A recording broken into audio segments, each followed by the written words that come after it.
In this session, we're going to talk about the historical books, starting from Joshua all the way to Esther. The Book of Joshua.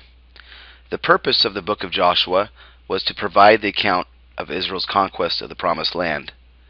The time that this took place was 1406 BC. 1406 BC is when they entered the Promised Land.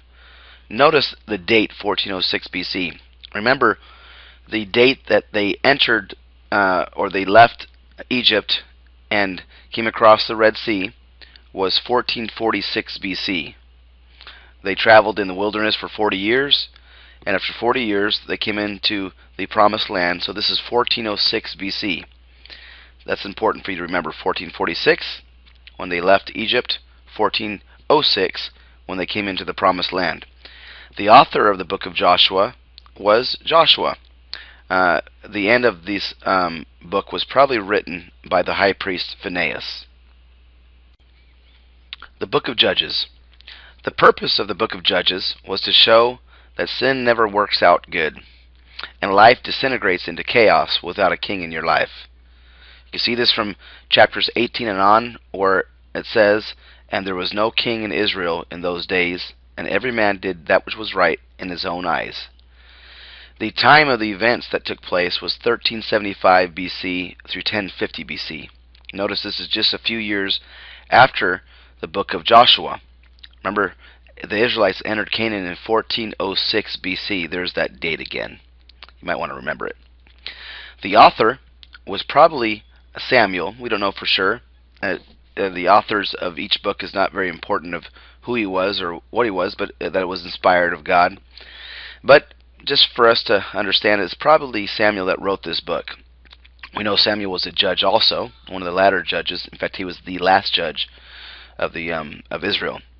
The setting that this takes place is the land of Canaan was conquered, but was never completely conquered. So if you'll see in the book of Joshua, when God commanded them to kill and conquer, they didn't always obey. You'll see this in 1 Samuel also and 2 Samuel. Thus, it was constantly resulting in uprising and domination by others.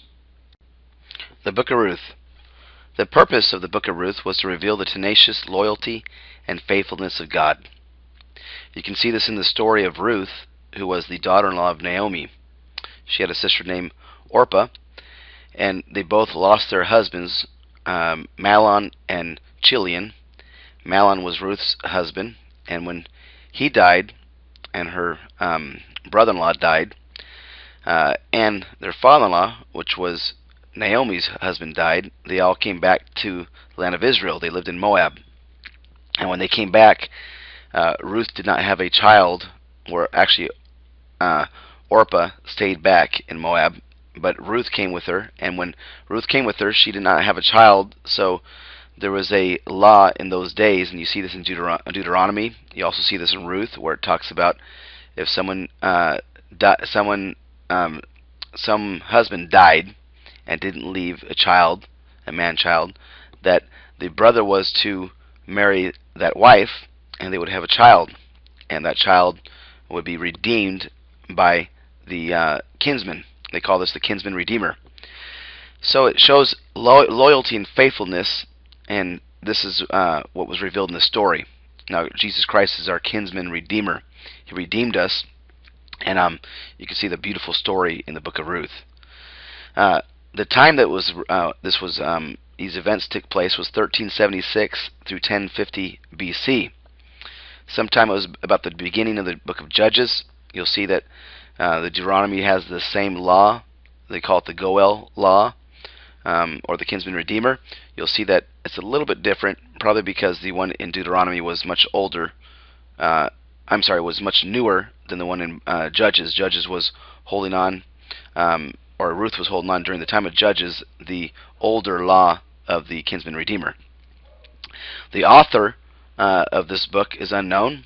Like I said, it doesn't matter who wrote it, but for the test it might. You would just put unknown for this book. The setting, once again, was a dark time in Israel's history. We read about this in the book of Judges. It was accompanied with famine, hardship, etc.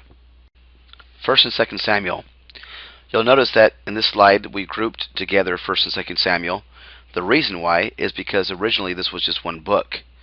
Later on it was divided so that it would make it easier to find certain chapters and verses.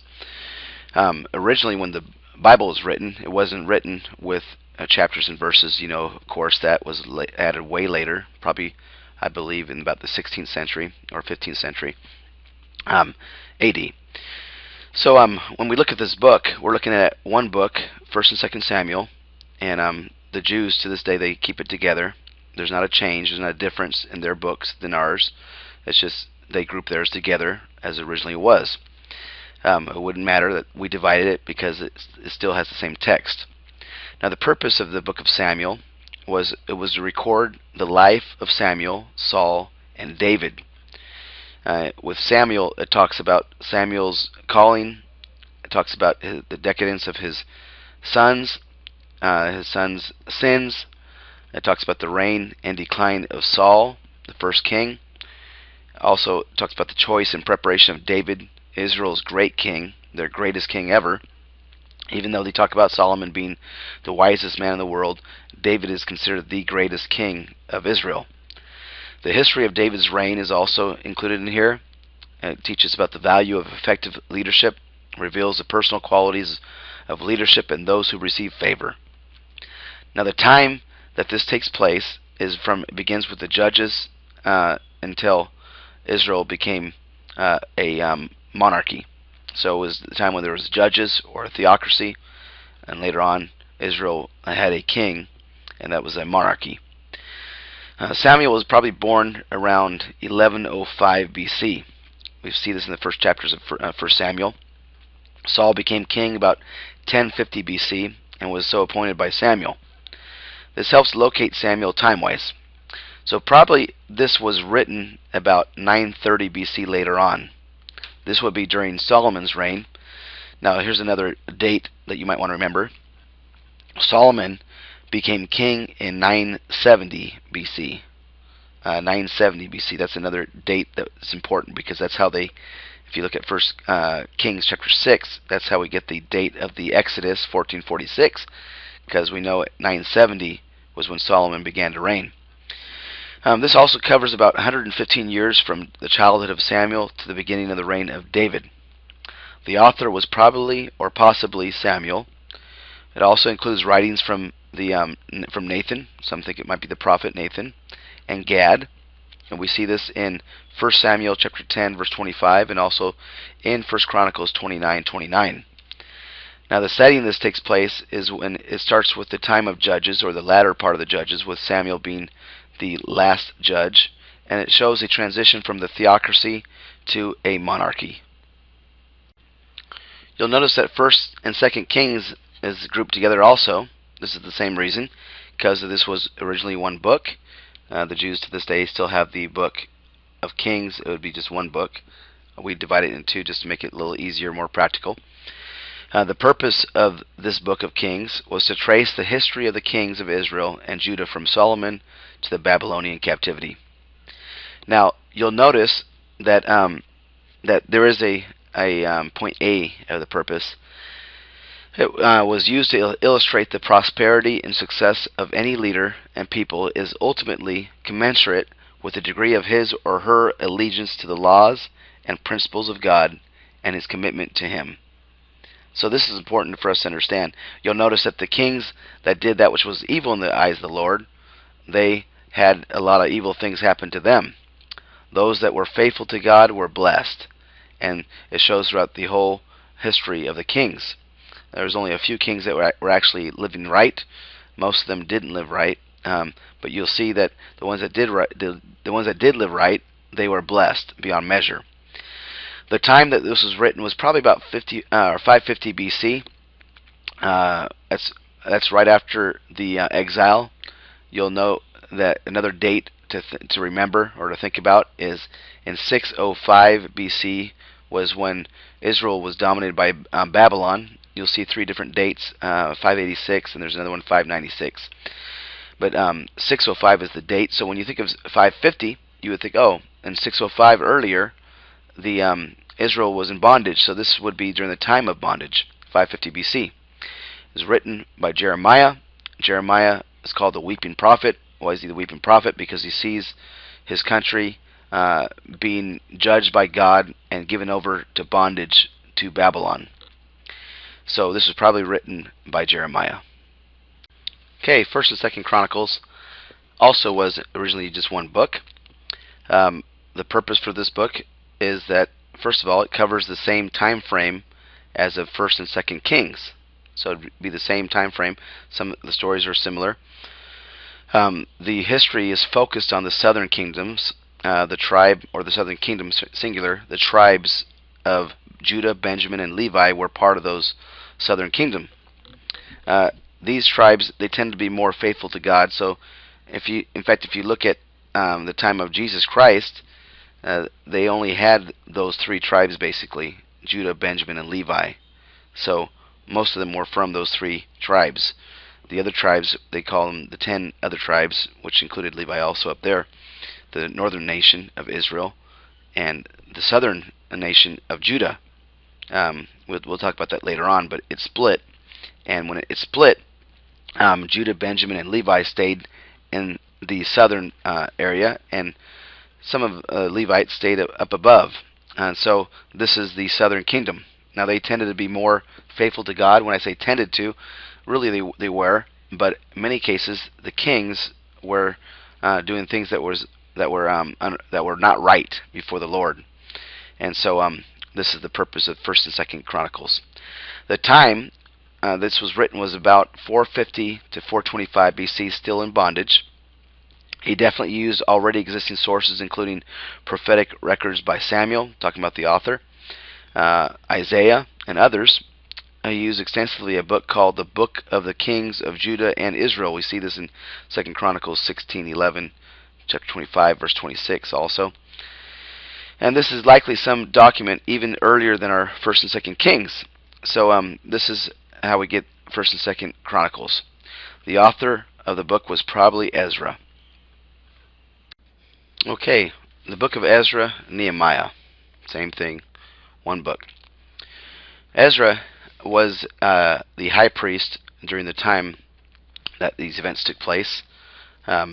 We know that at this time Babylon was being conquered. About 445 was conquered by Medo-Persia. The king of Persia was Cyrus. Cyrus at that point allowed a man named Zerubbabel to take all the people from, or as many people as he wanted to take from Babylon back to the place of Jerusalem. And so 50,000 people went with Zerubbabel, including Ezra, to the city of Jerusalem, where they rebuilt the city. So Ezra was the high priest. Later on, we find that Nehemiah, who was in the court of Artaxerxes, he was a cupbearer. Cupbearer was the person that would drink the cup before the king would, just to make sure that he wasn't drinking poison. That way, it was like the right-hand person of the king. Nehemiah was. Nehemiah wanted to go back and he wanted to rebuild the walls of Jerusalem because they were burnt. And so you'll see all these events take place. The author, of course, is Ezra and Nehemiah. The time that this takes place is between 445 to 425 BC. Last of all, the book of Esther. The purpose of the book of Esther was to show God's faithfulness and the inescapability and the necessity to stand up and be counted. Now we see that this was written, or took place about 465 BC. The author is unknown, but undoubtedly it was by a patriotic Jew who was well acquainted with the reign of Ahasuerus and the palace at Shushan. Now this would be the Medo-Persian Empire.